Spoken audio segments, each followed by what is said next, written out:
kind of set up some things while we wait for some people to join.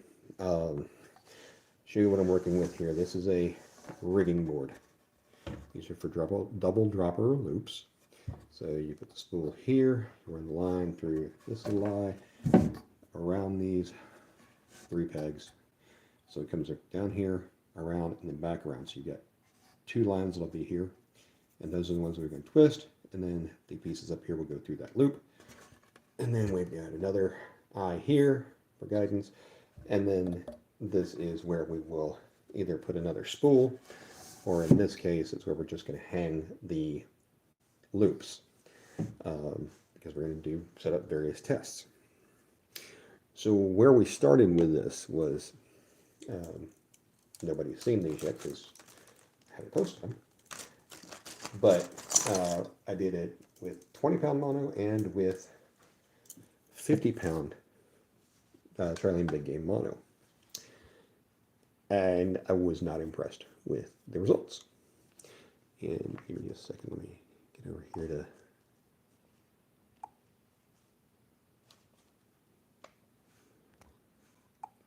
watch this on my tablet. And there we go. Don't care about volume because it doesn't matter. Okay. So,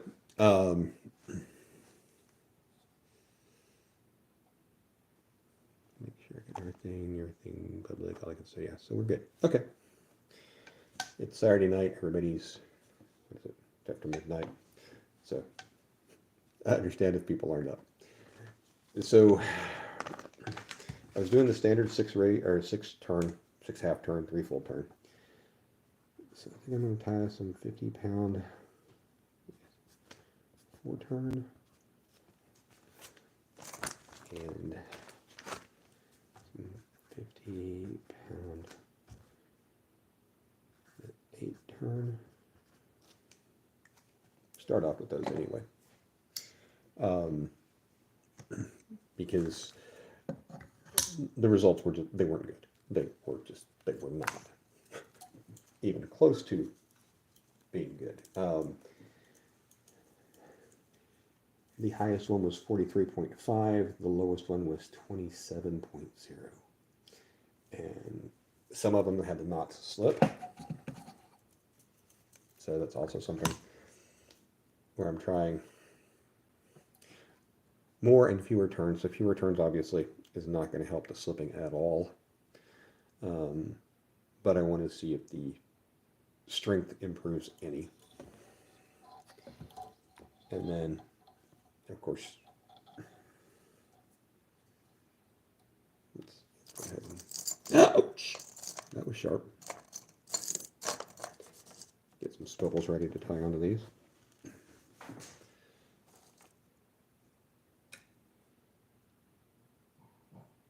Wow, I have 29 people watching. I don't even know what to do with that. KBI, hi, welcome in, welcome in. So I'm just tying some dropper loop rigs because I've been doing a series on knot strength tests. And part of the process is, of course, you need things to test. Hey, Philip, welcome in. Hello, Hermanos. I don't speak Spanish, but como estás to you as well. Hey, East Tennessee Whiskers, good to see you, my friend, good to see you. So in some of my testing thus far, I have found that both the Trilene and the Palomar knot both have really good knot strength, although I've really not tested it on 50-pound mono yet. But be that as it may, I trust that the Trilene knot is going to be a good place to start. And go ahead and get that wrapped up over there. So, Lonnie, when you tie the double dropper rig, what pound test do you use, and how many twists do you make in the 2 lines to make the dropper rig, assuming you use the dropper loop? Got 3 thumbs up. Thank you, everybody. 18 folks watching. Appreciate everybody jumping in and saying howdy. I know it's a Saturday night, and a lot of people are already in bed, and I appreciate the company. So I'm going to try some 4 twist. 1, 2, 3, 4. So it's a half twist, but it is what it is. And then you run the third side through here. Take it off these 2. And just pull it onto one of them, so that I can keep that loop in place. And for those who are not people who fish, that is moistening the knot so that it comes together better, and so it does not, the heat from the friction doesn't do as much damage to it. So I've got some of these new rig pullers that I just got, or not pullers. So I'm going to use those to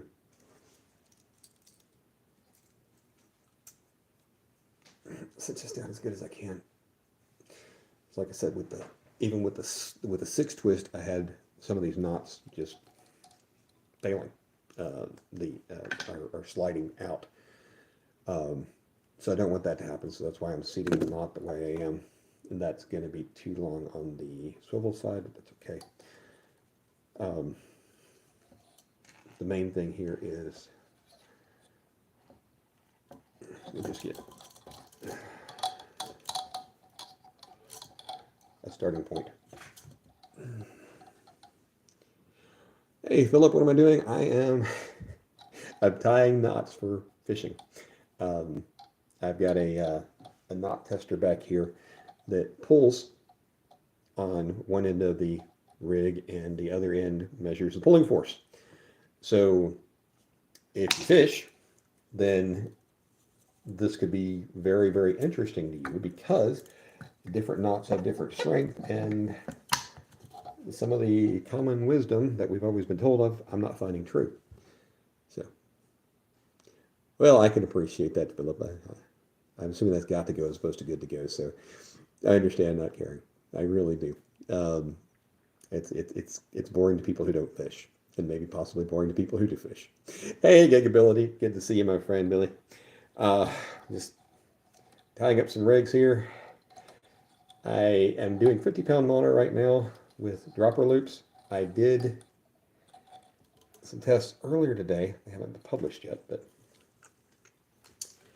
with the 6-turn dropper loop and with 50-pound big game mono, it was not good. Hey, Elijah, 16-pound bass? Congratulations. That is awesome. And the cynic in me doesn't believe you, but that doesn't mean anything. Some people are just better fishermen than I am. I ain't gonna lie about that. Hey, Frenchie, welcome in, welcome in, welcome in. So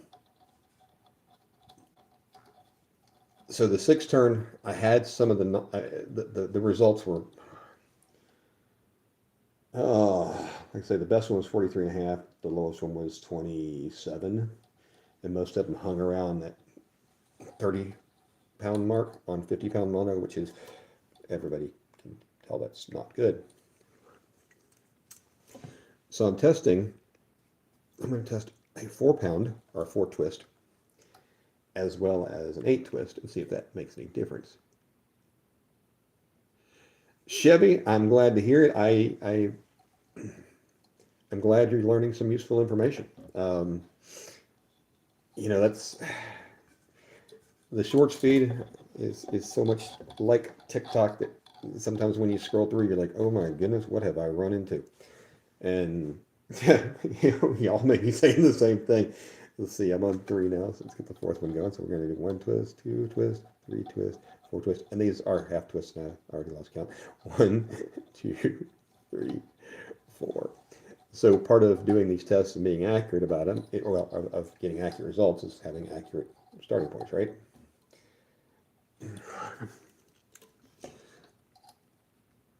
There's that.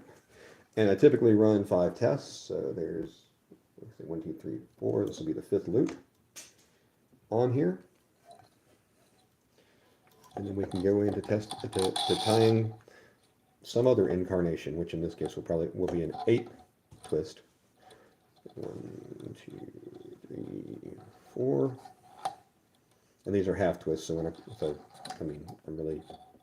those are 4 half twists, a 2 whole twist. And there's that.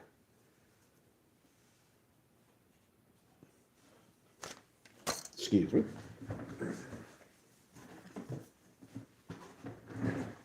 Apparently I forgot all the parts that I need.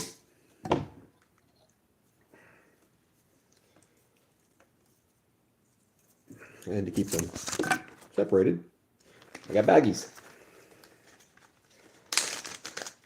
And of course I have to, do a lot more work on these. Add hook swivels and that kind of stuff for the testing. But the dressing comes at a different time anyway. There's one set. And we'll just do a single surgeon's loop on that. So we get a start point.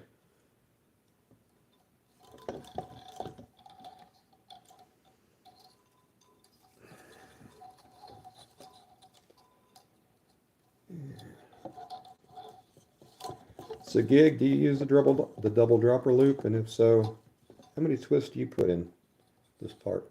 So now we're going to 8.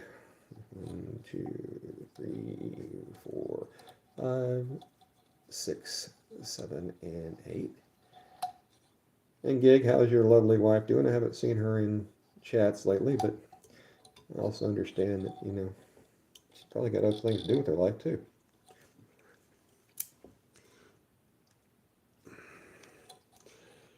Another thing I found, for those who have not watched the Knot series and probably don't care, is I am amazed at how little I've been cinching my knots up, even though I'm putting what I thought was a good amount of force into them. When they start pulling, you can actually, you can see, you can see the knot tightening as it stretches and tightening some more and all that fun stuff. Okay, so let's see, 1, 2, 3, 4, 5, 6, 7, and 8. And because the 6 turn is the standard that everybody seems to do, and that's part of what I'm testing, right? Is, are we doing it wrong? Is there a better way? Is there different? Well, better is always subjective, right? Perhaps you're using a different line, or you're using. But anyway, I'm trying to find out. I'm trying to make improvements along the way. Those who can do, those who can't teach. And since we've seen I can't catch fish, at least I can help the people that do. Hey, Uncle Don. Good to see you, my friend. Good to see you. 1, 2, 3, 4, 5, 6, 7, 8. So Ashley and I went out tonight, did a little bit of dancing, and had a good time. And while I should be in bed right now, once I go out and go dancing, I'm not tired. I need to wind down. So this is my winding down. And dear Ashley's going to run 20 plus miles tomorrow because, I don't know, nobody's chasing her. But she does it. Folks, if you'd be so kind as to hit the thumbs up if you don't mind. Got 14 of you in here and 7 thumbs up, and I appreciate each and every one of you being here. 1, 2, 3, 4, 5, 6, 7, and 8.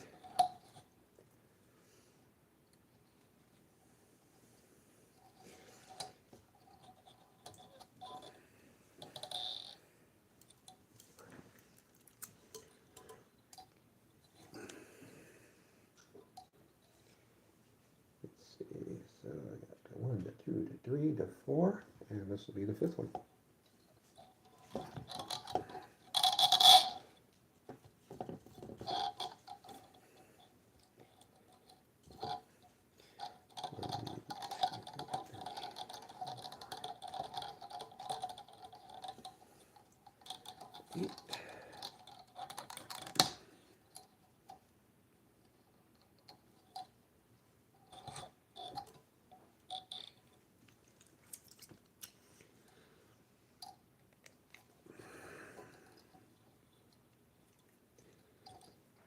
I know, I bet you all are surprised that knot tying is, in fact, this boring.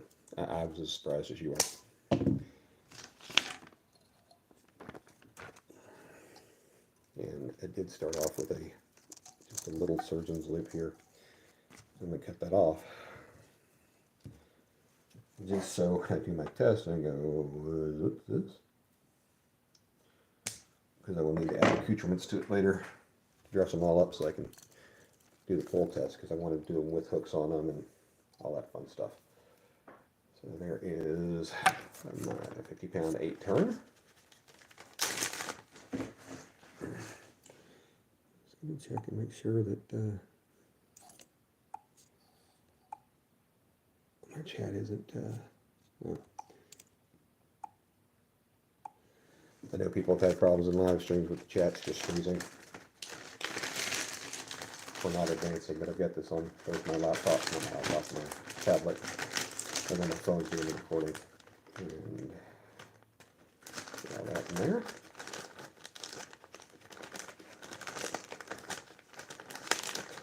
I think I'll go ahead and do a 10-turn as well, because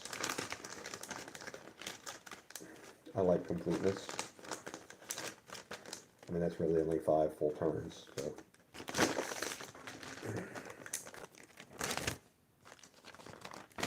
That's not remotely out of the question.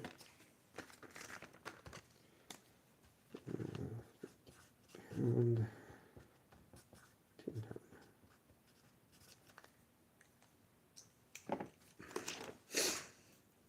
I don't expect that the 4 twist that I did earlier is going to do anything good, but again, I want to know that I've tried everything reasonable. And if I'd gotten what I considered, decent results out of the 6 twist, I wouldn't bother with this, but I didn't. There's 1, 2, 3, 4, 5, 6, 7, 8, 9, and 10.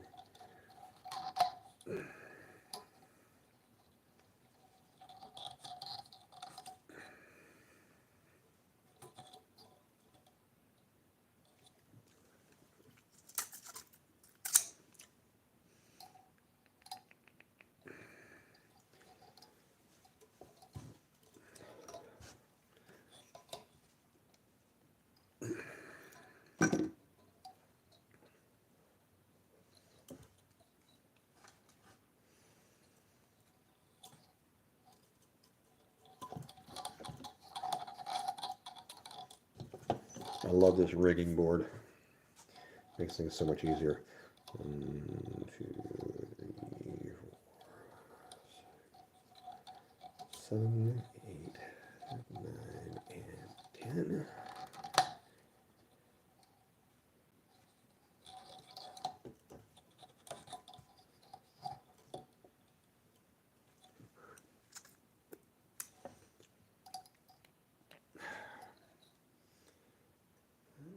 Second one.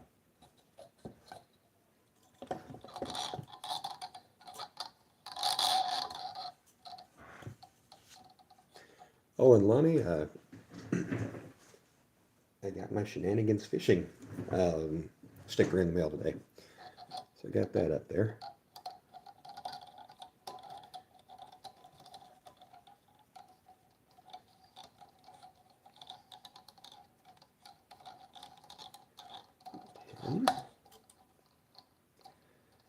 She had mailed out a bunch of them and nobody got them.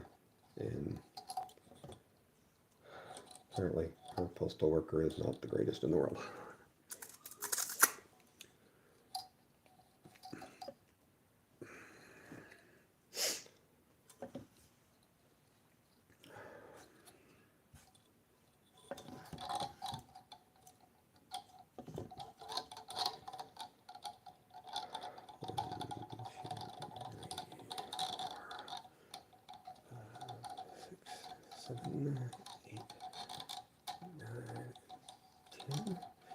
It says I've got 27 people watching. I can't believe that. Y'all are welcome to come in and say howdy. Chat is what makes these live streams fun. I feed off of y'all's energy. And in theory, you feed off of mine, but how much energy can you have when you're sitting there tying a bunch of knots? So 1, 2, 3, 4. So this will be the last one for 10 turns.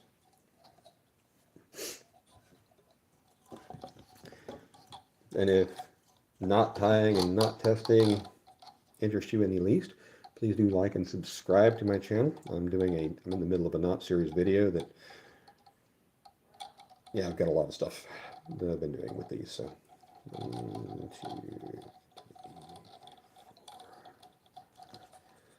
6, 7, 8, 9, 10. So it's not just the dropper loops. I'm just hoping that we're going to Pensacola for spring break in a week or so. So I'm going to test these for my own personal edification. That's what a lot of people use surf fishing. Tested the Palomar knot, the clinch knot, the uni knot, the improved clinch knot, the San Diego jam knot, trialing knot, the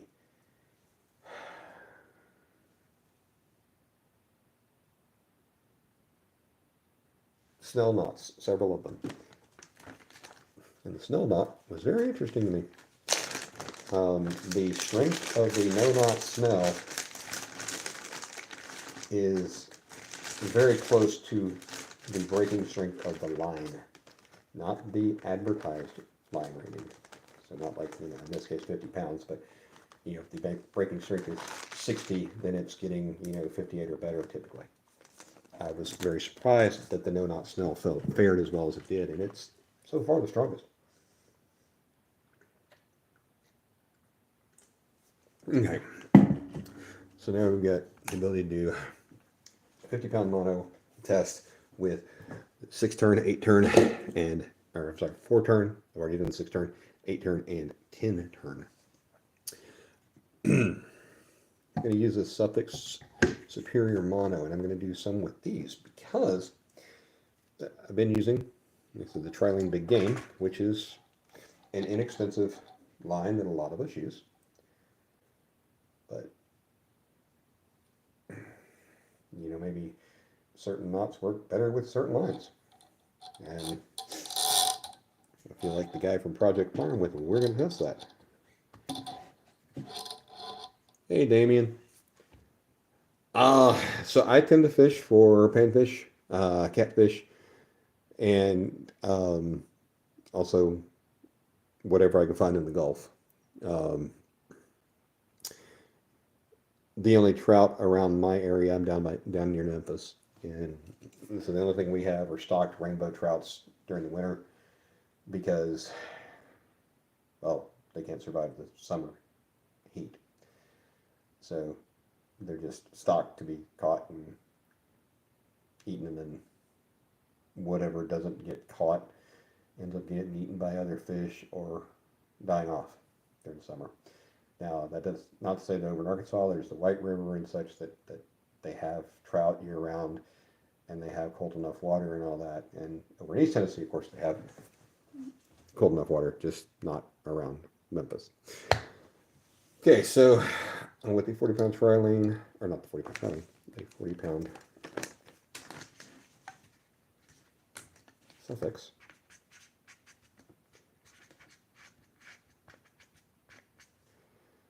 Go ahead and do a 6-turn, because that's the standard, right? That's what everybody does. And then we'll see how this fares against others. So 1, 2, 3, 4, 5, 6. I have never caught a red drum yet. My saltwater, I've only been down to the Gulf a few times.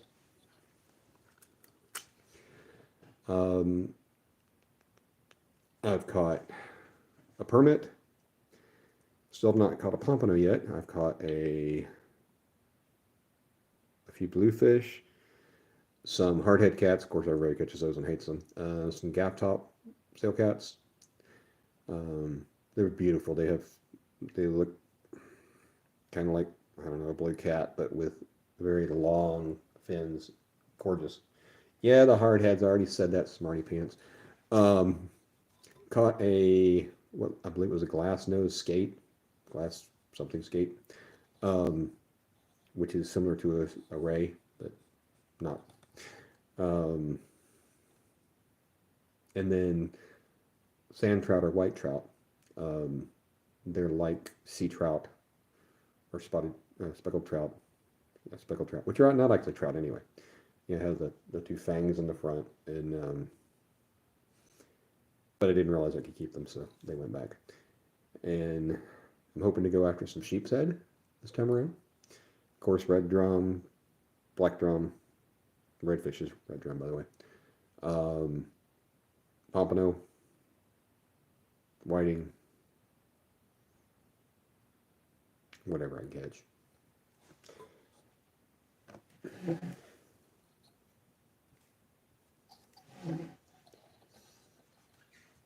But a lot of the catfishermen or catfish anglers use this double dropper rig too. Call it Kentucky rig. And so that's why I'm going with heavier line. I mean, typically, in the Gulf, I'm not going to be. Well, I actually will be fishing this heavy line as well, but 300 silver trouts? Okay, Gig, explain that. Glacier, you haven't missed a money, and no matter what time you come in, you haven't missed much. I promise.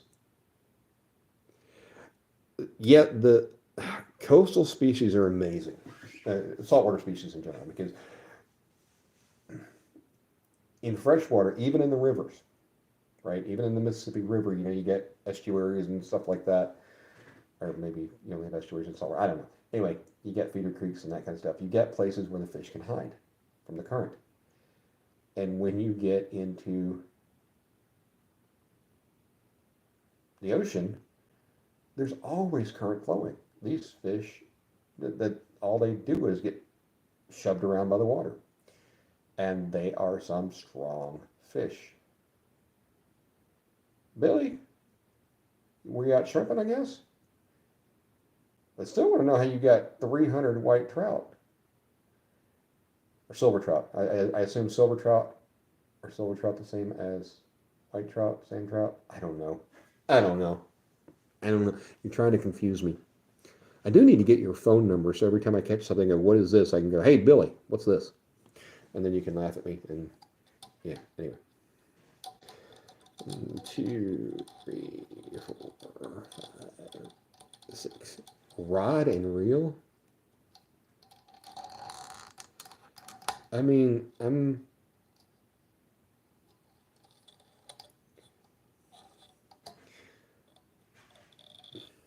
I doubt you would lie to me unless you told me I was handsome. Then I would definitely question anything you said. But 300 on rod and reel. I mean that's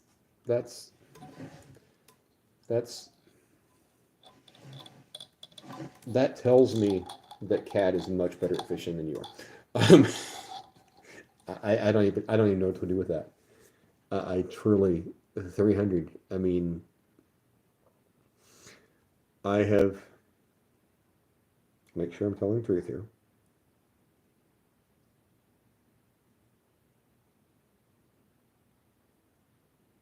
Yeah, on my best day, I've never caught 300 fish. I have caught, you get into a bunch of sand bass, white bass, when they're schooled up, and you can go through a bunch, but it'd be hard for me to say I ever caught over 100. Um, so Damien, that's a loaded question. What are you fishing for? If you're talking about trout, um, so for rainbow trout, again, because that's what's stocked here, I use ultralight. I use the same stuff I use for my panfish, which is 4 pound, um, either Mr. Crappie or Crappie Max line from Bass Pro Shops. It may be rated 4 pounds, but that stuff's strong as can be. And I use a Trout Slayer rod or Bass Pro Shops Panfish Elite rod. And then for reels, I like 1,000 size reel.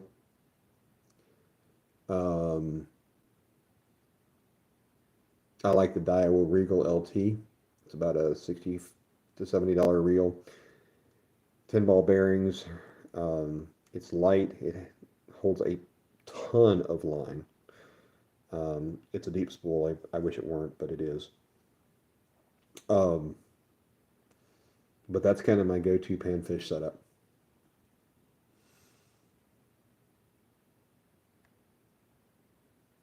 Wow, Billy. I'm going to have to go watch that. I don't typically watch shorts because they're short. And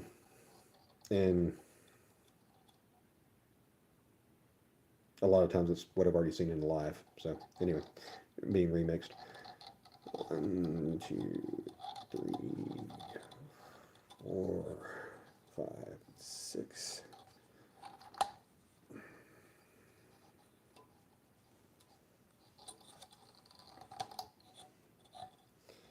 So, were you trying to catch silver trout, or what were you catching? What were you trying to catch?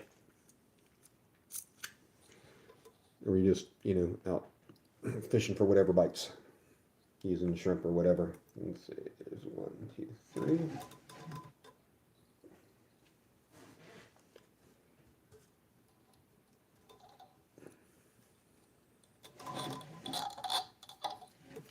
And I love this rigging board. I mean, there's some changes I'd make to it, but just being able to do this, 1, 2, 3, 4, 5, 6, and having fairly uniform sized loops, and not trying to do it freehand.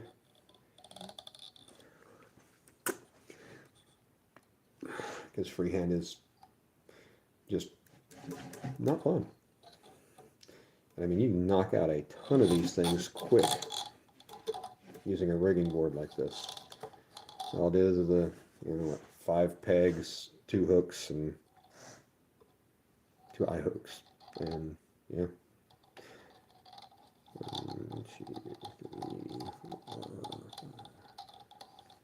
So are the silvers the same as the whites, or are they different? Because I have never heard of a silver trout.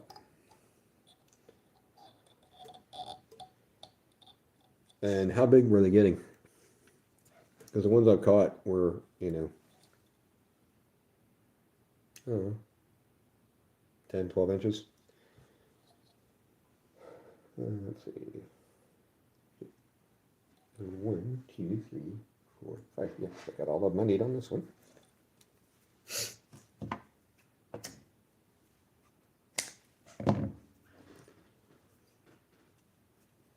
And what kind of water were you fishing? So Ashley's parents have a place on the Intercoastal. So when I fish from their dock, that's what I'm fishing. Although I'm planning at this point to take the kayak. They have a bow rider, so they don't fish from their boat. They would probably get a little worried about getting fish guts and stuff on the boat. Oh, Billy, I appreciate you stopping in, my friend. Tell Kat I said howdy, and I hope you all have a good evening. I think I'm going to wrap this up pretty soon anyway. I've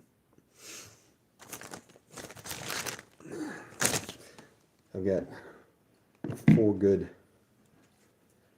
test scenarios, which is going to be 20 pulls. Set my rigging board on the side. Set that there without knocking anything too far over, and it's not going to work. I knew better.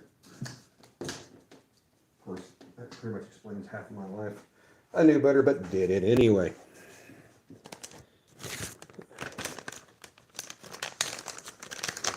12-foot mud running high. Yeah, there's so much to know about saltwater fishing that I admit to not knowing,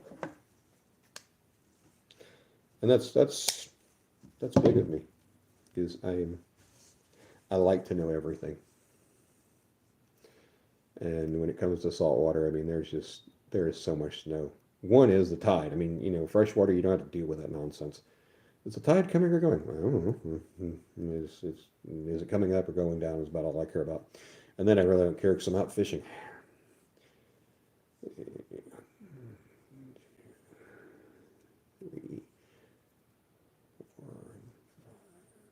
So I'm just tying a trilene knot in the end of these onto a swivel.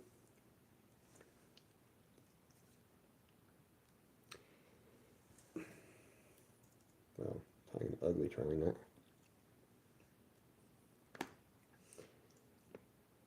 I'm not even sure if that qualifies as a trilene knot at this point. I do not have my pliers. There we go. Get that most of the way cinched down. There we go.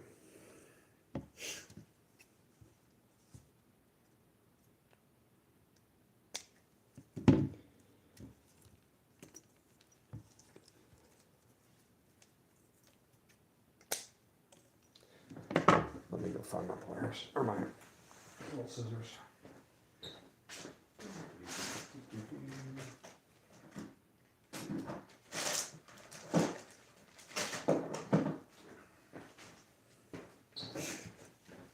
So for those people who need pliers, like pliers or everything, get these from Danco. I think they were like $3 a piece. And I bought a bunch of them. I get them, they have a Black Friday sale every year, or Cyber Monday usually, and they're half price.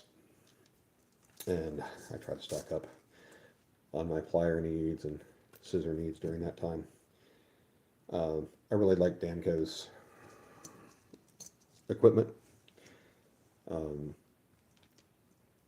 I did get a couple of surf rods from them that I was not impressed with, but I think they were also on clearance, so there's that.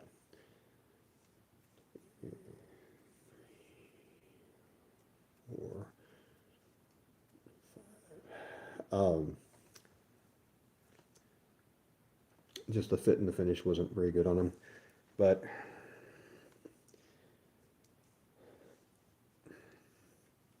pretty sure they were spec rods from China anyway. But I really like their pliers. I like their scissors. These are their braid scissors, but I use them on mono because, well, why not?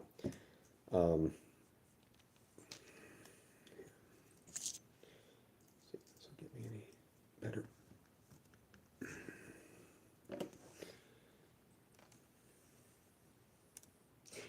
I do not speak Spanish, Christian, but salute to you too, from Dallas. Used to live in Richardson. Also used to live in Plano. So I'm familiar with the area. Nice place to live.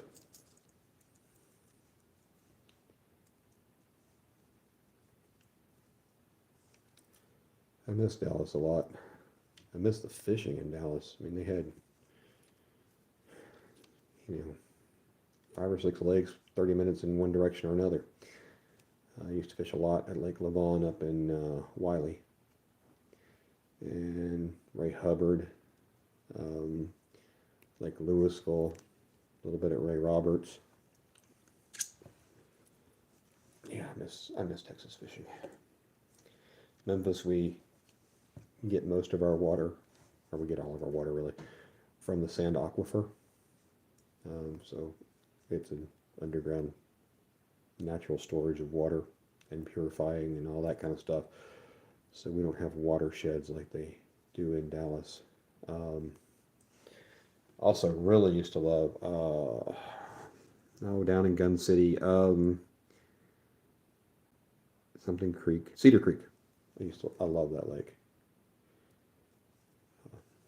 Anyway, neither here nor there. Well, it's there, it's not here.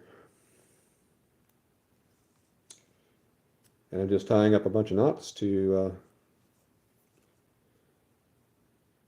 put on my knot puller to do some tests, strength tests on different knots and different lines and all that fun stuff. So that's just figured I'd go live and see if anybody was up and hanging out and wanted to chat.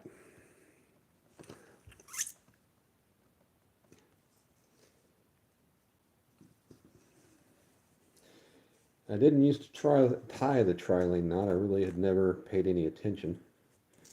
And then found that through my testing, that is a very strong knot.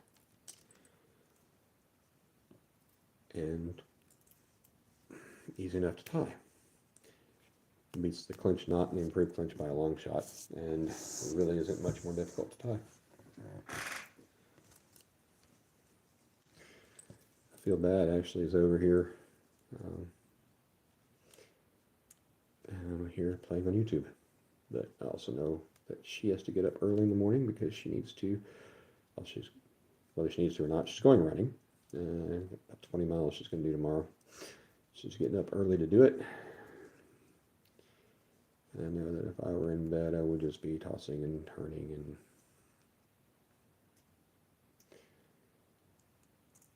disturbing her rest.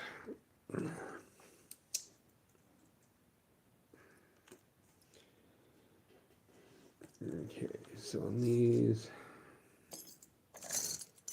figure out what kind of hook I want to use on it.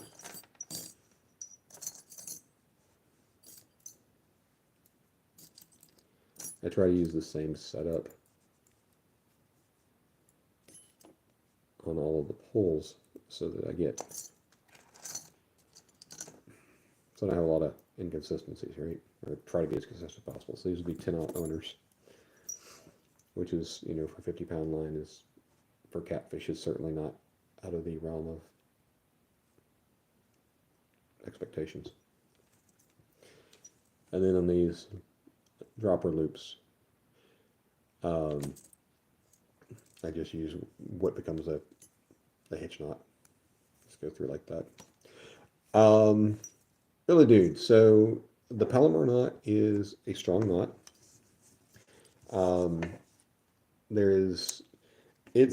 It and the trilane knot can be kind of neck and neck in strength from the testing I've done thus far.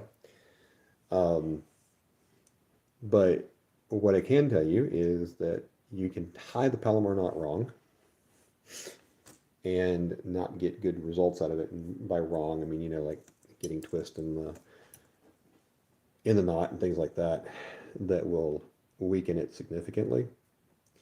And the big thing that I have is, you know, I, like you and everybody else, you know, I watch YouTube videos, and I've always, you know, from my bass fishing days when I learned to tie the Palomar knot, you know, it is the best knot, it is the strongest knot, it is the cat's meow and the bee's knees and everything in between. And, you know, I've heard multiple people refer to it as, you know, 100% knot, meaning that, you know, it's as strong as the line is.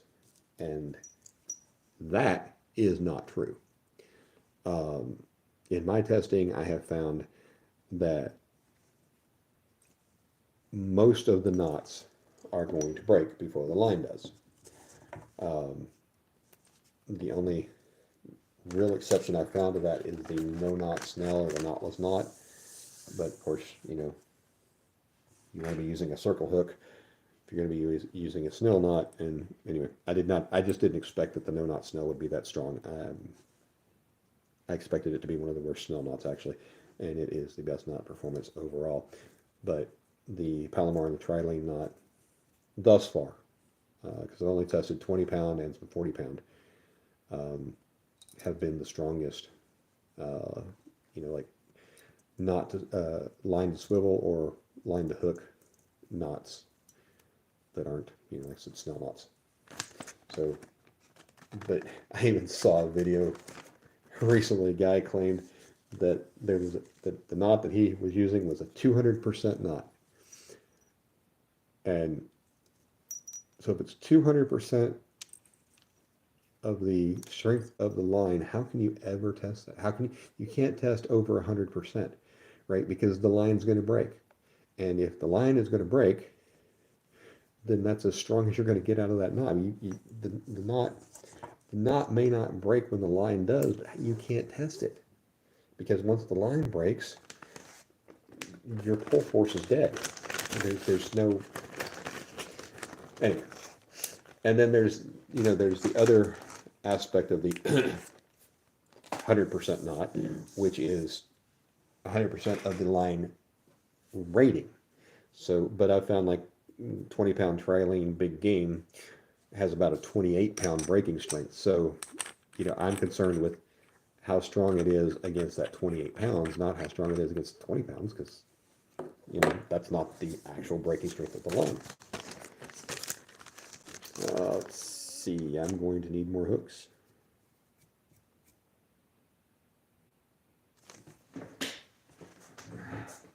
Let me dig over here in the pile of hooks.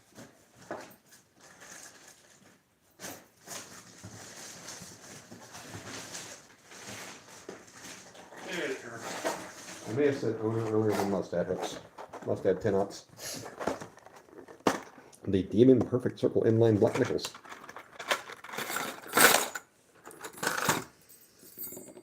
And they grab the nail like they're supposed to. I like inexpensive hooks. I like inexpensive everything. But that does not mean that I like crappy stuff. Just that I'm always looking for good values. Which is another reason you may want to subscribe to my channel. Anytime I come across a good fishing deal, and trust me when I say good, I post it, which means I don't post a lot of deals because there aren't that many good fishing deals out there. But when I come across things like, the Pflueger President at $40 as opposed to 60, I'll post that. Or, the Spinfisher, what were they? At one point they were $100 for the Spinfisher 6 plus a rod. So, those kind of things you'll find on my channel, and, I update the video to put dead in them in the title when they're no longer available. But, when I come across a good clearance deal, I will post it, let people know. It's not affiliate links or anything like that. Hopefully someday I'll have affiliate links, but that's not the reason I'm doing it. And I've always learned, when you find a good deal, you order yours first, and then you tell people. There's nothing like posting a good deal and it getting cleaned out before you get what you wanted out of it. But anyway, and of course I do catfishing and pan fishing and some saltwater fishing and any kind of fishing I can do.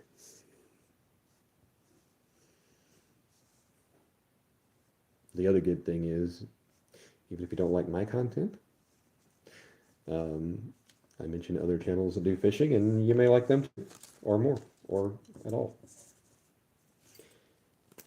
And it's all about, helping each other grow and all that kind of stuff.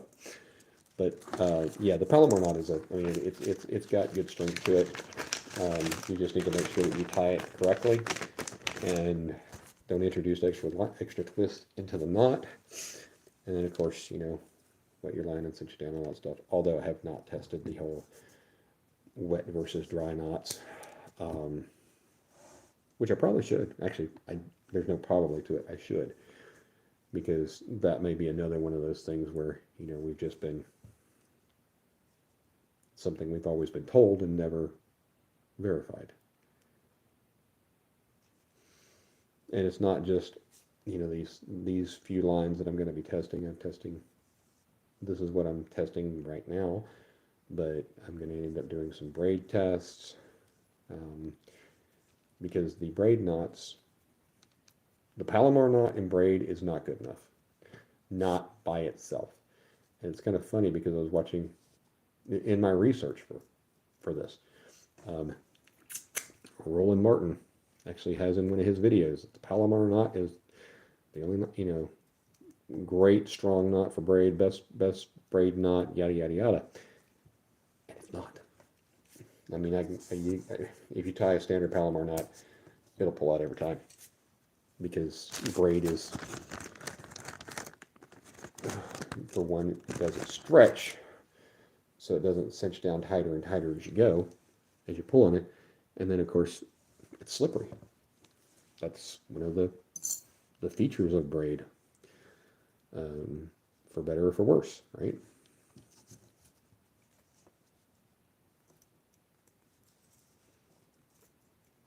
So I realize that what I'm doing is kind of boring, but it has to be done, and I'd rather share the misery. But yeah, I'm doing a lot of knot strength tests, and there's I can't tell you how much I have learned from it, and I thought, I try not to come into it with preconceived notions, but then of course, it's what we've been doing for years and years and years and years and years. So I'm even surprised at some of my results, and the way I look at it is, the results are the results, and my test results absolutely differ from other people's test results. And I think that there's reasons behind that as well.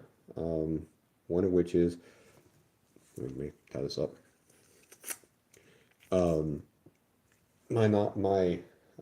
pulling force on mine runs at about 0.7 inches per second, which is not that great, right?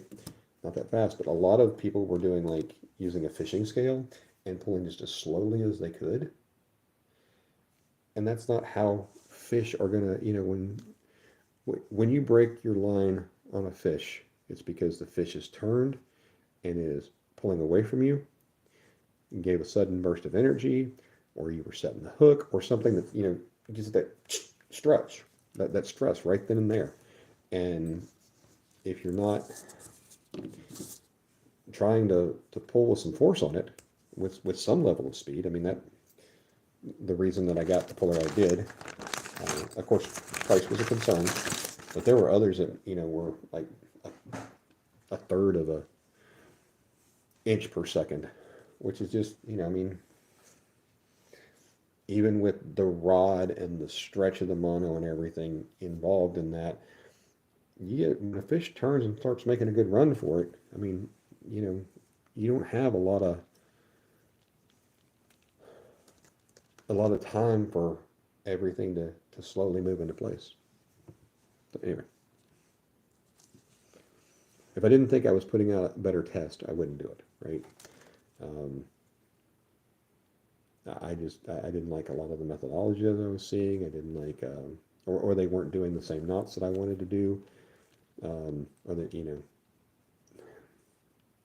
I wanted a one source, so you can see the test being performed, how they're being performed, the parameters of the test, and you may not agree with my parameters, and that's fine, but at least you know what they are,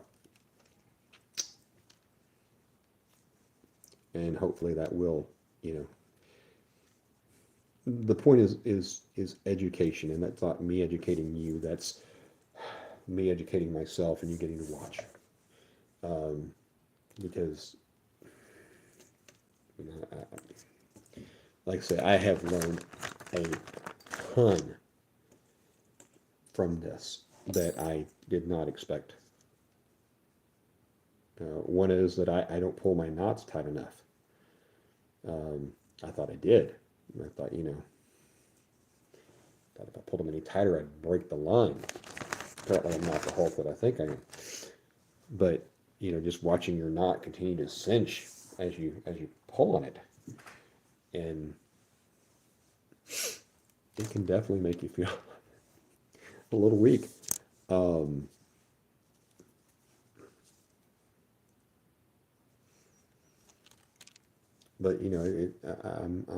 I believe in constant learning. The more we learn along the way, whether it be for ourselves or from others, it's going to make us better.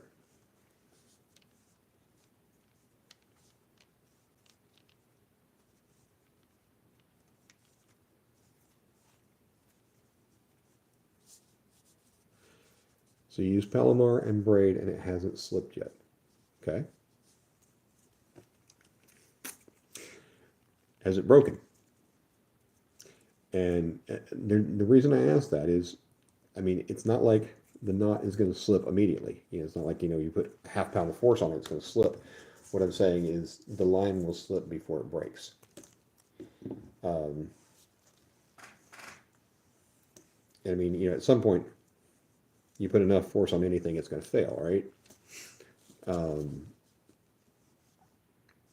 So I'm not saying that, you know, that I'm just saying that the Palomar knot is going to slip in my brief testing, right? Before the before the line breaks. Right, so yeah.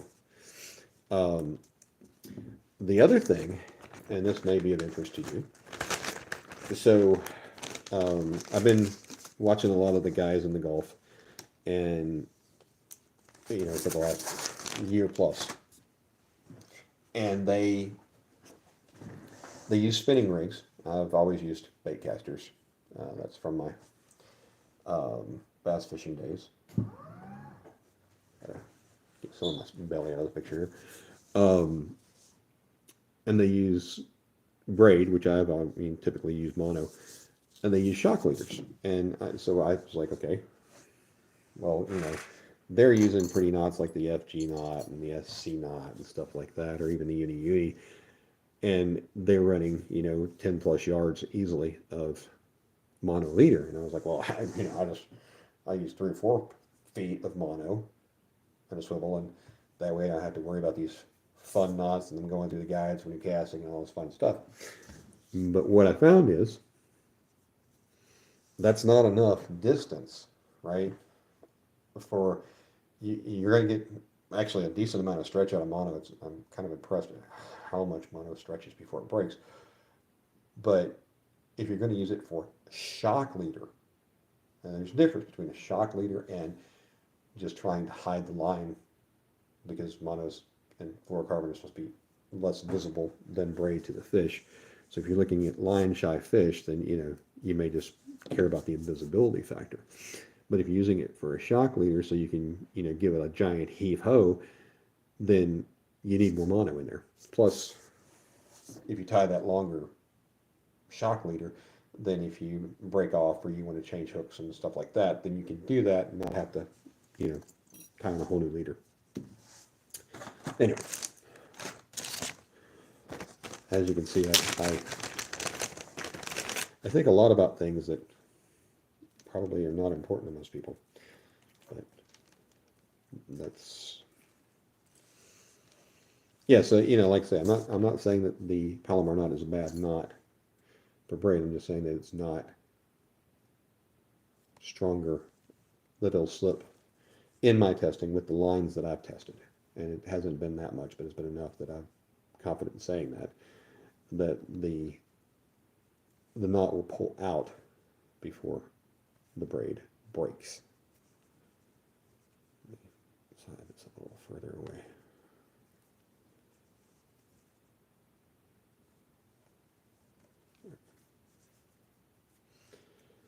Now, you know, to make a better statement, you know, okay, well, then what knot should I use? Well, I don't know yet, because I haven't gotten that far.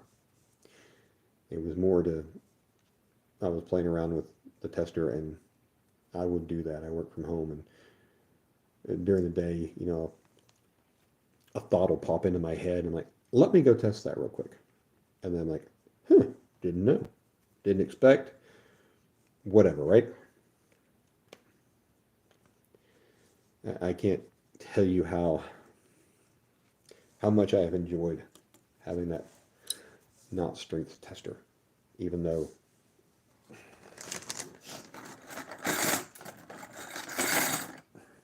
my original purpose was to be in and out of the testing pretty quick. But I'm learning my hooks.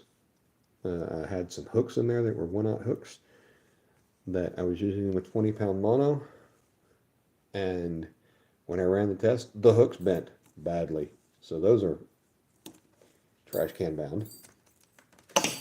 Whoops. Yeah, it's just a hook. It'll live. But you know, things like that, or you know, at least know I don't need to be using it with 20-pound mono, because the hook's going to straighten out before the knot breaks. And I'm sure anybody who's ever had a hook straightened out has said lots of dirty words. And the thing is, I don't know where I got the hooks. It could have been something I got from Walmart. It could have been Academy. It could have been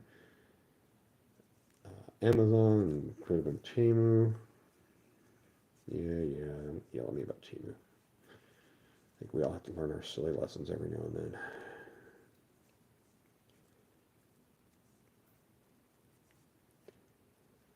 I actually have a video on my channel why you should not buy Temu kayak rod holders. Because I tested them and I broke them. And I'm glad that I tested them, and I'm glad that I broke them in my driveway as opposed to losing a rod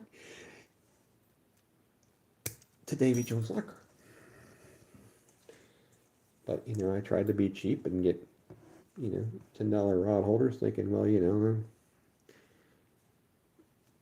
mostly the same thing. No, they're not. Not at all.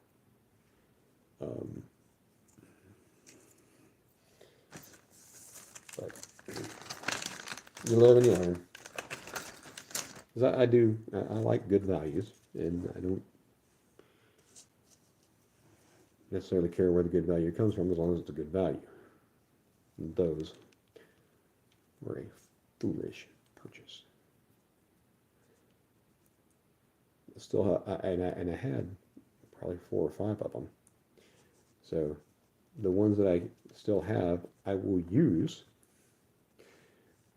as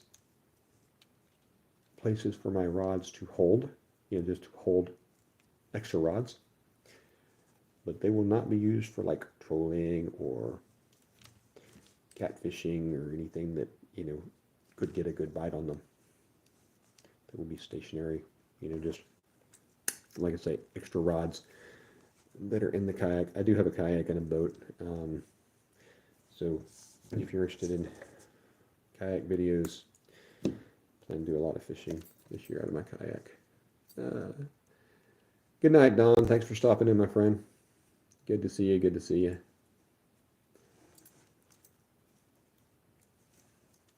As soon as I start getting tired, I'm gonna call it a night. The problem is, like I said, I don't want to disturb Ashley, because I know that she's going running in the morning.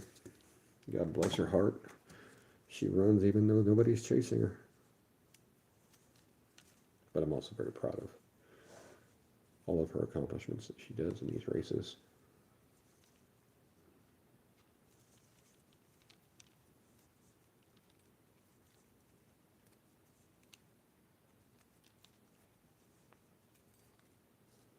She's a good lady, and I'm glad I found her.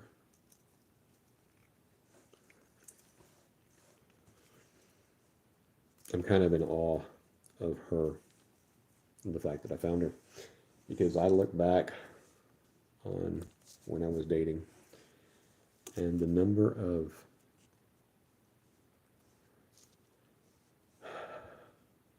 people that I would have gladly settled for, and that I'm glad I didn't.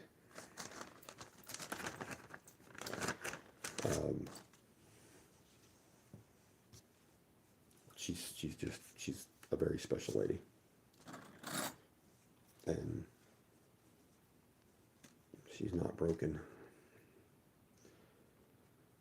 At this age, out there in the dating community, there are a lot of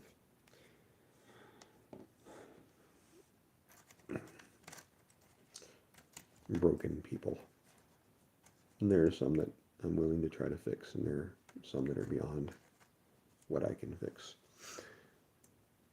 And I learned that the hard way. I thought, I can make this, I can improve this person's life,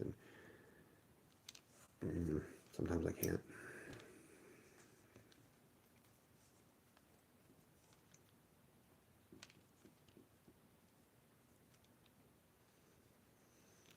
I mean, I'm deeply impressed that she's not deep in debt. I mean, she's not like, rich or anything. She's like me.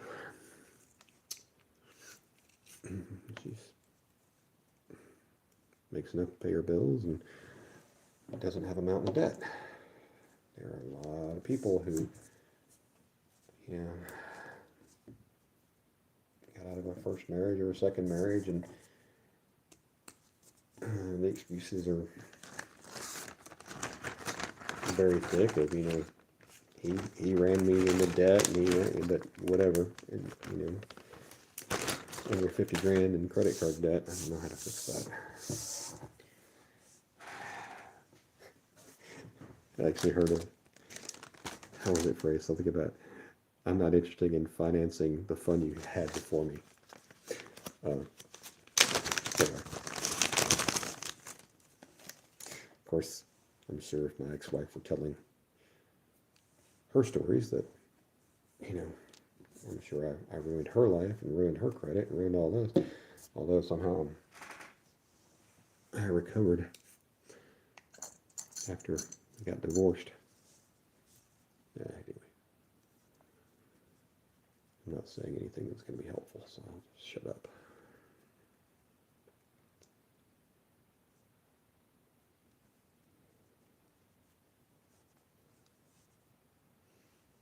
The one thing I can say is when you're not looking is when you find somebody, because I was not looking.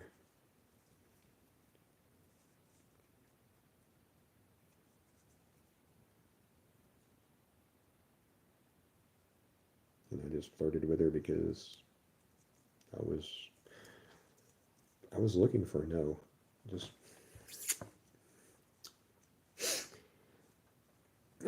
there's something empowering about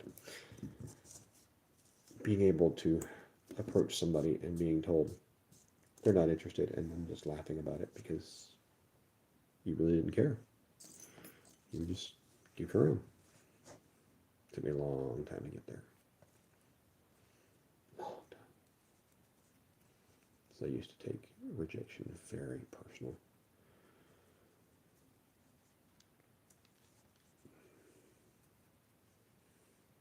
And I got to where it just became a game.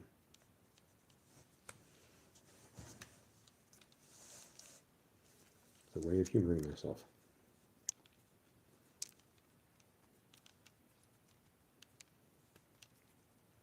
Which kind of sounds a little narcissistic, but it was just being able to be comfortable in my own skin and not scared, literally mortified of rejection. It's very freeing. Still have 12 people watching and 11 thumbs up. I appreciate all you folks for being here and listening to me ramble and watching me tie leaders that are about as boring as they come. But, tying leaders is kind of about as boring as it gets, right? So these I'm going to use these 3X strong offshore angler size 5/0 hooks. These have proven to be nice and strong. And I'm trying to use hooks that are reasonable for the line I'm using. Yeah, I wouldn't use a 1/0 hook with 50-pound line, right? Or a number 6 hook with 50-pound line. It just doesn't make sense. And when I do these tests, I want them to be reasonable. So, I mean, yes, a 5/0 hook may be, and you want to call it a 5/0, congratulations, that's really small to me, but for a 5/0. But, you can use bigger hooks. And plus, I'm wanting to test this hitch knot against where the wire for the hook buttons around to form the eye. Make sure that I'm not going to introduce a very weak point there. And so far I haven't had a problem with it, but I also haven't had good results with the knot holding the way I want.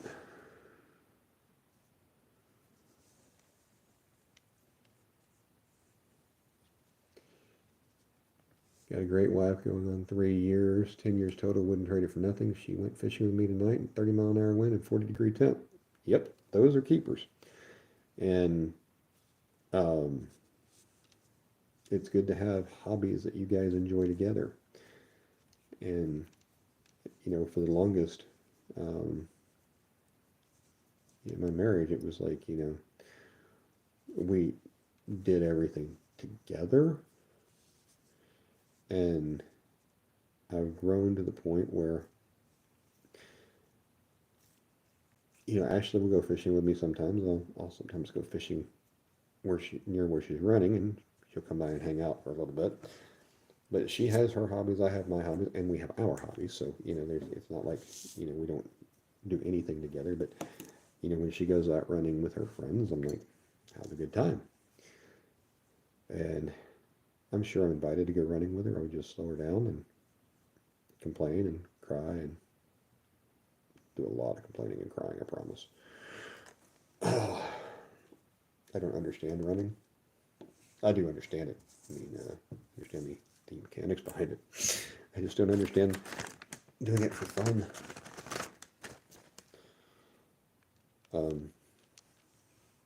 But she has been doing just a marvelous job. She's run for years, and I always thought it was, the purpose in running was to be the fastest, and the professional running side of things. But she does the hobby running, which is, she does intervals of walking and running, and she trains for her marathons and things like that. But she's not trying to win. She's competing against herself. Her own personal records. They have PRs like we have PBs. And, anyway.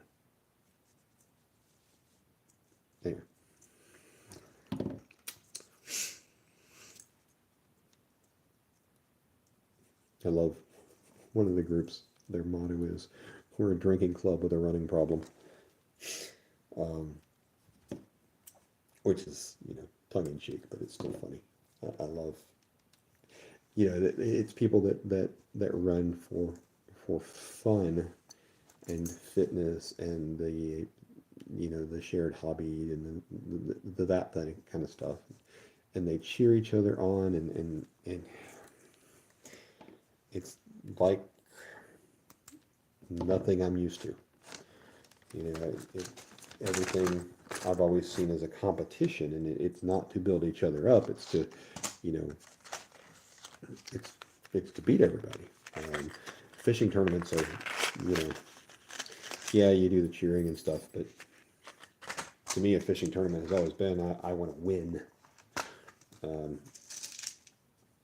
I want to finish top. I want to win money out of this. I want to, my purpose in being here is to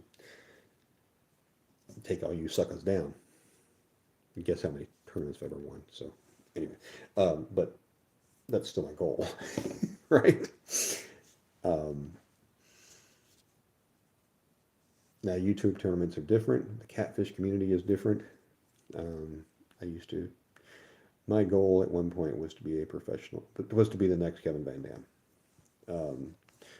in the bass fishing world. I thought, as much as I've fished, as many fish as I've caught, as much as I thought I knew, it's amazing growing up on a farm with a pond on site that nobody else fishes, how much you can think. Uticats meow. Yeah. And I have learned through a few different hobbies in my life that when a hobby becomes, it can become a job. And when it becomes a job, it becomes no more, it's not fun anymore. That's why when I do YouTube, I've taken hiatuses for months of not creating videos because I didn't really feel like I had anything to share, and it's not my source of income at all. I have made exactly 0 pennies off of YouTube. I hope to get monetized this year. But that's not why I'm doing YouTube. I'm doing YouTube because, frankly, because I like content. I like other people's content, and I want to share with others. And I'm getting to a point in my life where my own mortality is coming, right? I'm no longer an invincible 25-year-old, and if there's a legacy I can leave behind, if I can help other people learn, if I can entertain other people, then that's what I'm here for. Anyway, I've got these rigs set up.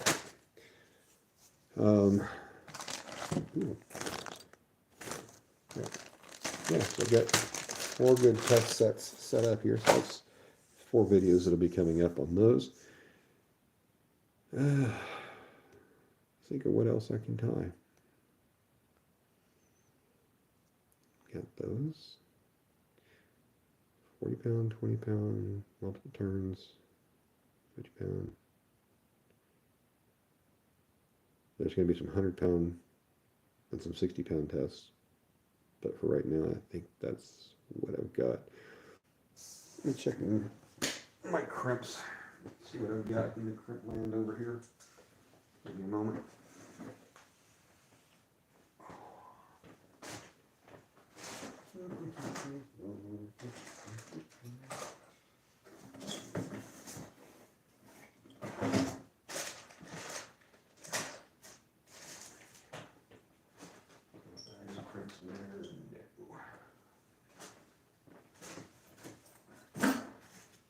There's my bag on crimps.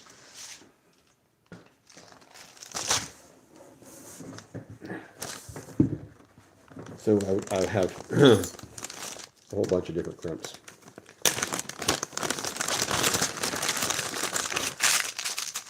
You can have some saltwater stuff. But one of the things that I've been wanting to test is the pull strength of crimps. And I did a few on 50 pound mono. Let's see. These are my 1 millimeter crimps.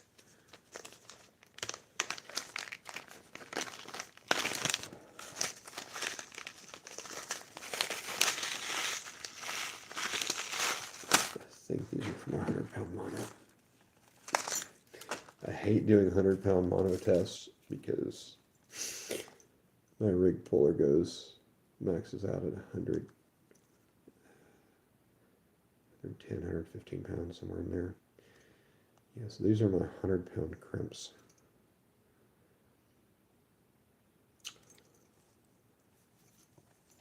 Let me do some playing here real quick.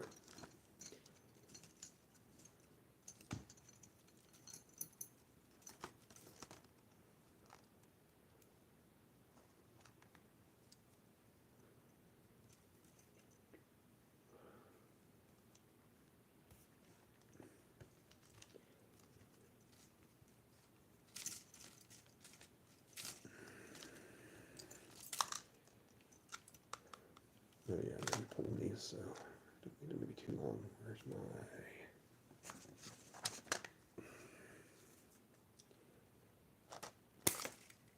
So I'm going to no-knot snell on these. I know better. Actually, it's not coming as loose as I expected to just almost immediately pop loose. That may not even be long enough for my puller, but I can add a little bit to it if I need to.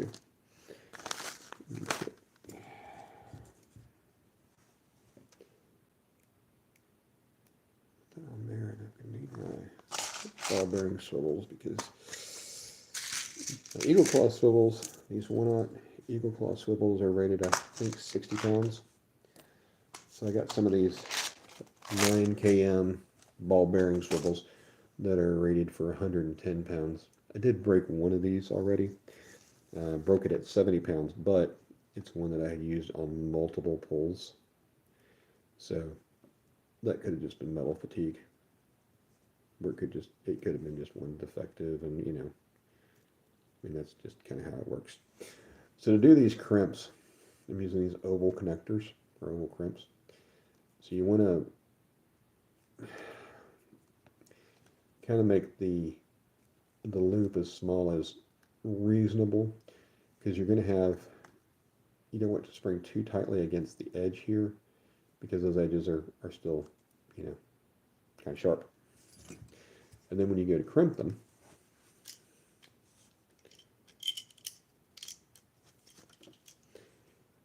I always assumed you'd crimp them on the flat side. You want to crimp them with the oval facing upward, so that you're doing like so, and you want to have a little bit hanging out on each end, on each side of the crimp.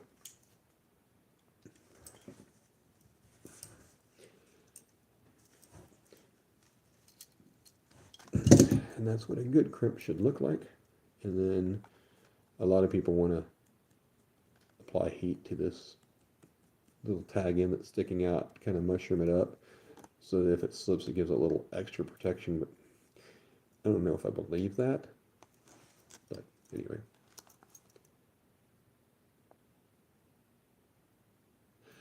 It is, okay, so this no-knot snell. So yeah, I mean, it'll unravel. If you give it a good pull and you kind of, you know, can make the mono set into place. That's 100-pound mono, right? You know, with 40-pound mono, then it doesn't tend to want to come loose as easy. And it doesn't, you know, because you've got this tag end is too long by a long shot. But you, on your snell knots, you typically leave a really nice size tag end. So even if it does, you know, push through and do this number, it cinches right back up when you tighten it back up, right? And the no-knot snell is the strongest knot I've tested so far. And I'll show that to you. It's really only good for circle hooks. Those are the hooks you're going to want to snell. That actually was not an owner hook, but we're grabbing an owner hook here. And so there's a couple downsides, and there are videos, or will be videos, on this on my channel.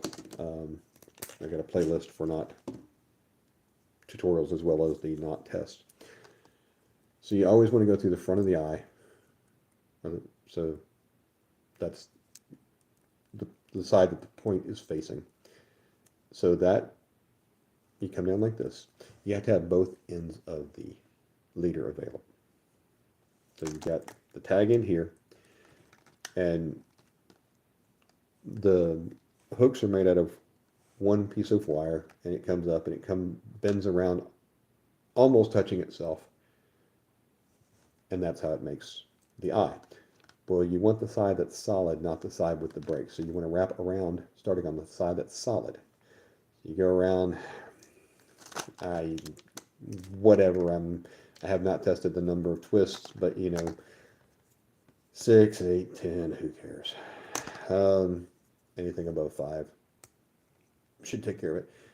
And then you just run what will be the standing end through the back of the eye of the hook. That's it. The end. That is your no-knot snell. And this is within 10% of line strength. And I don't mean if it's rated for 20 pounds, that means 18 pounds. I mean, it breaks, the line breaks at 28, and these will get about 26 or more. Oftentimes the line will break nowhere near the snell. So it's a strong knot, and there's a lot of reasons behind that. The first of which, because your standing end comes wrapping around from the side, you're nowhere near that sharp part where the wire has bent around to make that eye. So you can't come in contact with that. And your tag end is actually, you get, tag end is this bottom part. I don't know if you can see this. You probably can't, but your tag end actually will protect it from being able to get to that spot that I'm talking about. The other thing is, from what I'm learning on knot theory, the first twist, the first turn in the knot is going to be the weakest. So the less sharp that turn is, the better. And in this case, you see it winds around, goes to the eye, it comes and winds around, and it starts at the bottom of this. So you've got, even when you pull on it, right? So mono will compress a little bit. You can see it move a little bit there. So as you put pressure on it, these coils are actually, they work as a cushion. Not a great cushion, but a cushion nonetheless. And the fact that you have the tag end underneath all of these wraps means that the diameter of the hook is expanded even more. Plus, this mono will compress just a little bit when you pull really hard on all this. So in the end, while it looks like the absolute simplest knot, and it is, I mean, you can whip one of these out in seconds. The anatomy of that knot just makes it so strong. You know, I said I try not to come into these tests with preconceived notions. Well, my preconceived notion was this was a junk knot. How could it not be? For the same reasons you're looking at. You're like, what is that? And it's not. It is actually, I've tested the uni snell, I've tested another snell, and I would love to find even more snell knots to test. Oh yeah, well, I'm sitting here about to try to tie a trilene knot in this. I'm crazy. But I mean, and it's not even close. I mean, not close. I mean, really not close at all. The other snell knots were disappointing, to say the least. I mean, truly disappointing.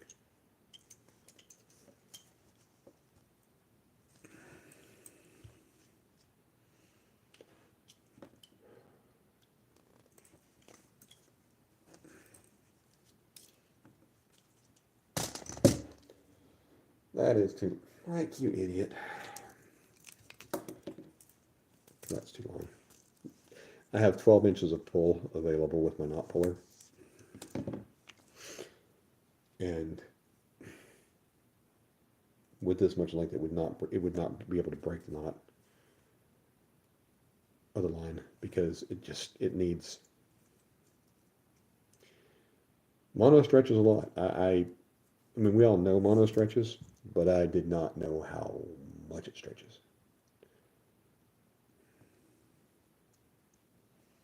I'm still shocked at how long it takes mono to finally reach its breaking strength, or breaking length.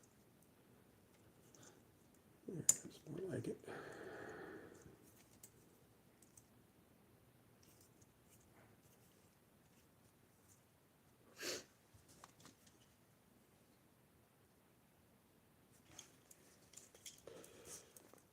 And that was one of my issues when even talking about testing crimping, was a lot of people will crimp the hook.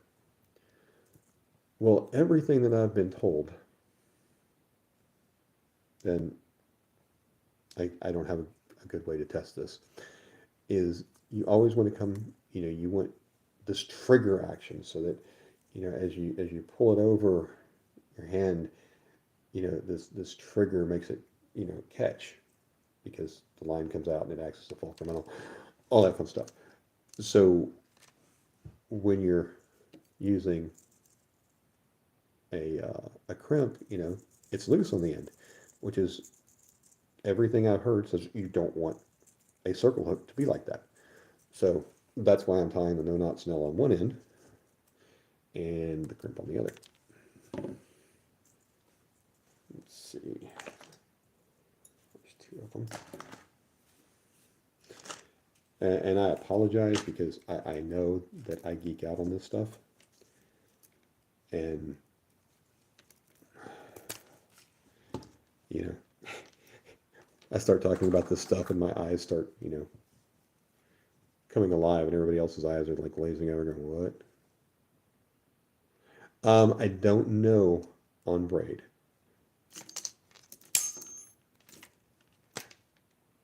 And the reason I don't know is because, well, you know, obviously I haven't tested it yet.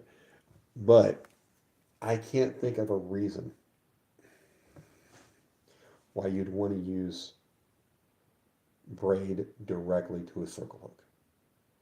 Because the snell means that your line's not going to be just up at the very tip of the eye, but here.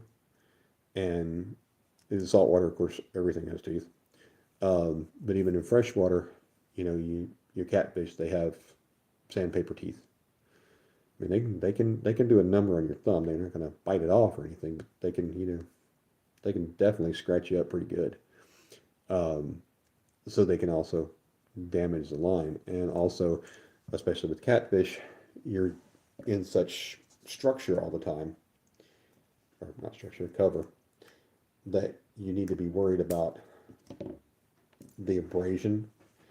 And everything we know about braid is that one of its downsides is abrasion resistance, whereas mono is a lot better with abrasion resistance. So I can't imagine a time when you would want to use braid directly to a circle hook. Doesn't mean I won't test it at some point, but the practicality is the issue. Hey, Jody, how you doing, dear? You're up late. Or actually, you're not up late, are you? I'm trying to make this go through that crimp sleeve, and it does not want to. You're sick? Yeah, you sounded sick earlier. For anybody in here that does not know Pontoon Jody, she is a catfishing lady, and when she started fishing, she was fishing out on a pontoon, and that's how she came up with her name. And Jody, you know, that was more of a birth thing. I hear that was a birthday present to her, her name. But she fishes, and she likes catching flatheads. She fishes out of East Tennessee. She catches a bunch of big fish. She actually, last year at the gathering in East Tennessee, she took Ashley and I out on her boat, and Ashley caught her first catfish, and it was a 26-pounder. So needless to say, Ashley is going back to the gathering this year, and apparently I'm possibly invited to go with her, because she wants to get on some fish with Jody. But Ashley doesn't go fishing with me that much. In fairness, a lot of what I've been fishing around here has been park ponds and stuff, and we all know they don't have monsters in them. So I don't know. But definitely look up Pontoon Jody. She goes live multiple times a week. And she is always entertaining, has an excellent attitude, laughs all the time, and apparently cannot cook worth a crap. But, you know, whatever, right? A really fun lady. Yeah, you better put me down for a trip. I'm trying to decide if I'm bringing the kayak or the boat this time. I like the kayak, but what I don't have is one for Ashley, and I don't want her, you know, I don't want to leave her stranded, because that's not healthy for me. I don't like dying. But if she's going to be out running and stuff, then, you know, the kayak's perfectly fine. Because she is not a big member of the catfish community. She doesn't know everybody the way I do. So, if she goes off running, then, I can hang out with my buddies and all that kind of stuff. And she doesn't have that same luxury. And again, I don't want to die. Yeah, I think everybody wants to go out with Jody. And they also want to fish with her. That's funny. Um, Jody is a lot of fun. And Jody is also a very hard woman to fish with. And let me explain that. You don't bait Jody's hook. Jody will bait your hook. She will take those skipjacks, she will cut them up, she will slice them and dice them, and she will get knee deep in guts and stuff and doesn't say a word. And when it comes to taking fish off of the hook, she doesn't need any help. Ah, yes. Well, with kayaks, you kind of have to hide anyway. I forgot about those big, gigantic seagoing vessels that they think they need on the Mississippi River because they have money. Lake Louisville was like that in Dallas. These people I swear there were some freaking ocean liners on that lake just because, they wanted to impress their friends with their gigantic yachts. But yeah, they do leave a heck of a wake behind them.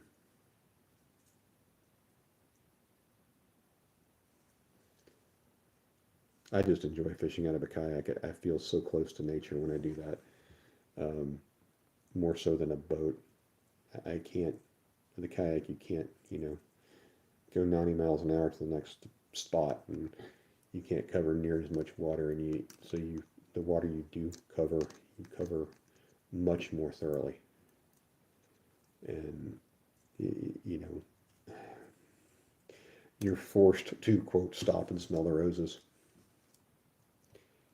And I see so much more when I'm out on the kayak. So much more around me. I'm more aware of what's going on around me. That's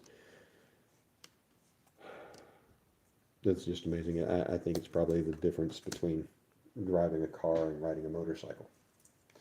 Except that you don't have the vast speed difference. In a motorcycle, you're out in the fresh air and you're taking everything in, and you're always on guard for the idiots driving around you that want to kill you. Yeah, Jody, there's no reason you can't kayak, right? The problem is the cheap kayaks are not made for carrying a lot of weight. And when we go out fishing, bass fishermen are the worst, man. They carry 100 pounds of gear with them.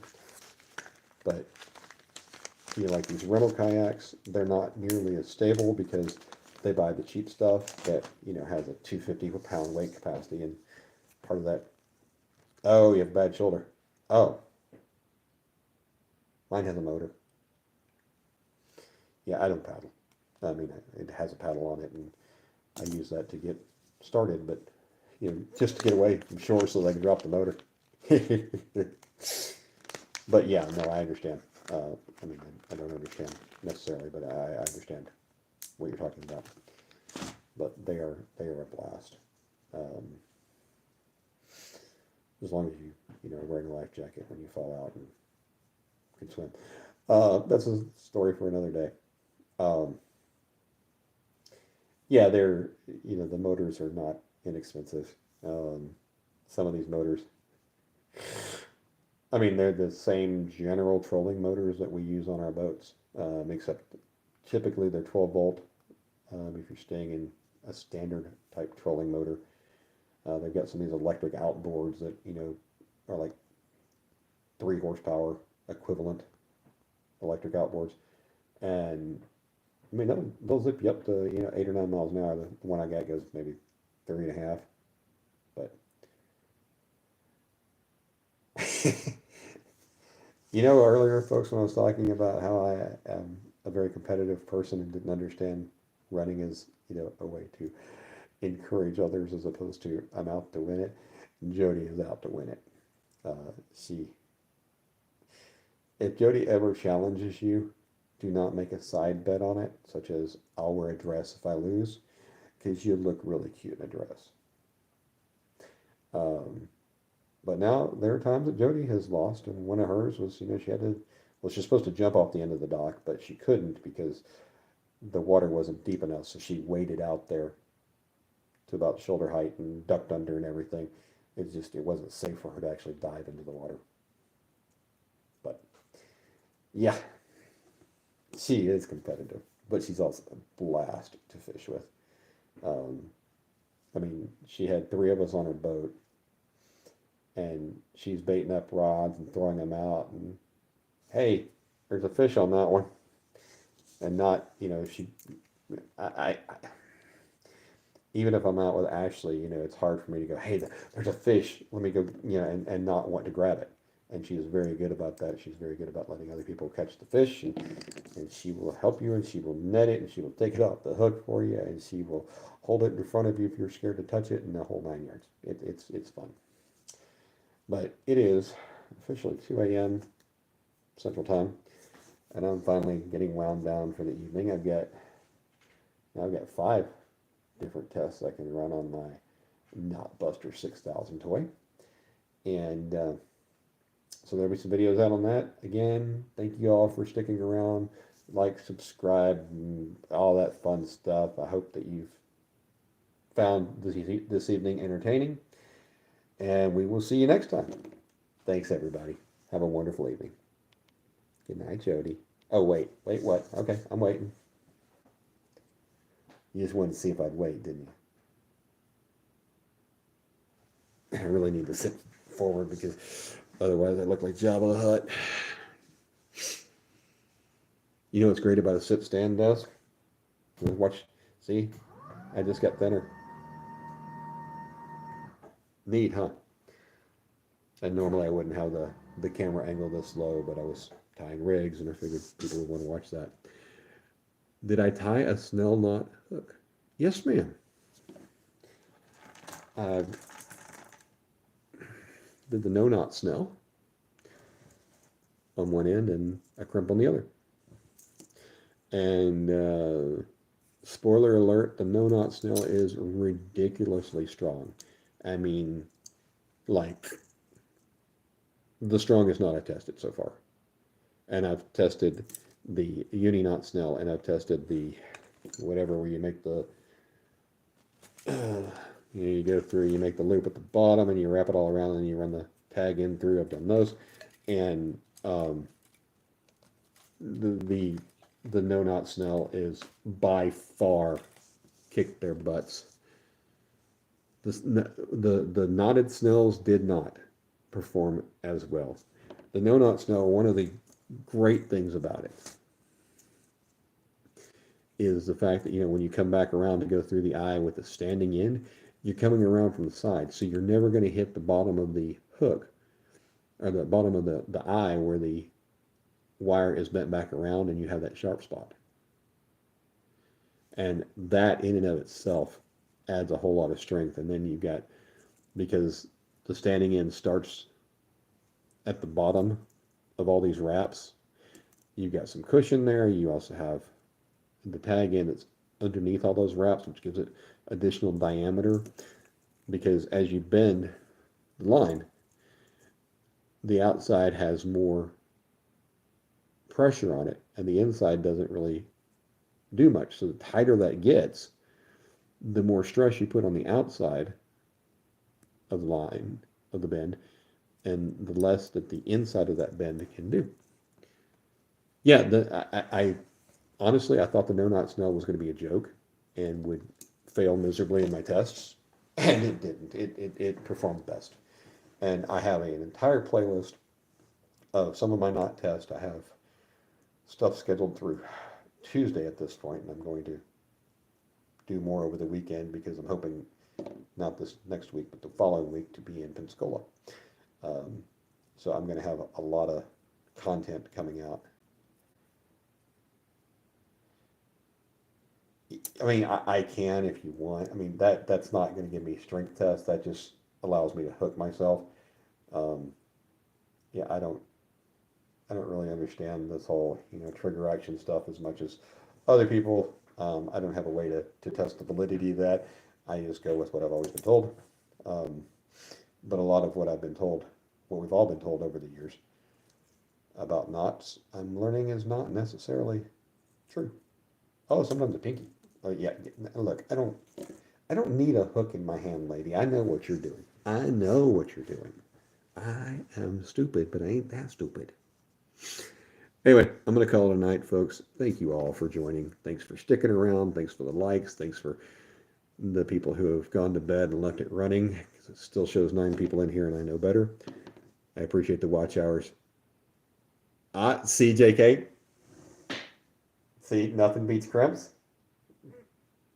You're going to want to watch my playlist, bro. I used a 50-pound mono with crimps, and I used 50-pound mono because that particular crimp, that was the 60-pound wouldn't fit in them. So that's why I used 50, because it was the biggest line that would fit into the crimp. Now this is 100-pound stuff, a whole other issue. But they all pulled. All of the crimps pulled. And you can say that I didn't crimp them right, but it was a good set of crimps. I mean, a decent set of crimps. It's not, the greatest set, but it puts a good crimp in them. And every doggone one of them pulled. So that's what I thought too. I thought, well, a crimp is going to be super strong. A bimini to an FG to a Snell. The FG knot is going to be one of the knots I test.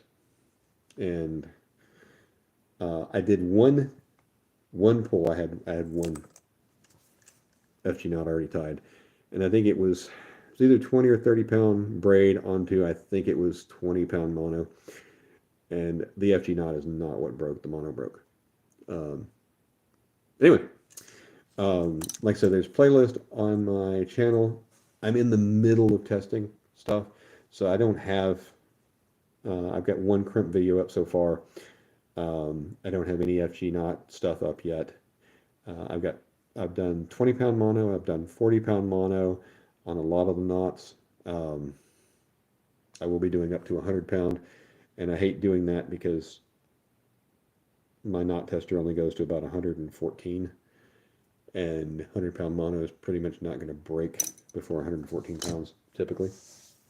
So, and when it does break, it is stretched so hard that, and when it pops, it can do some damage. So I try to keep hooks from flying around the living room for that reason.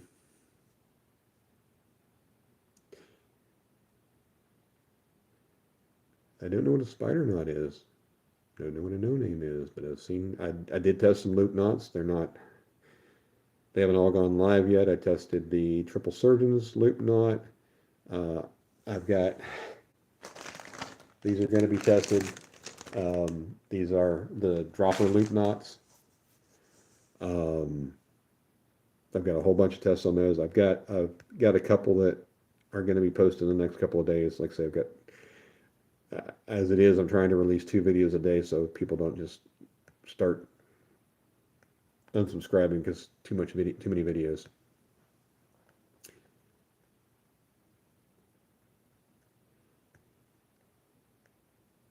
You click the drag, you lock up the drag on the 100-pound tarpon.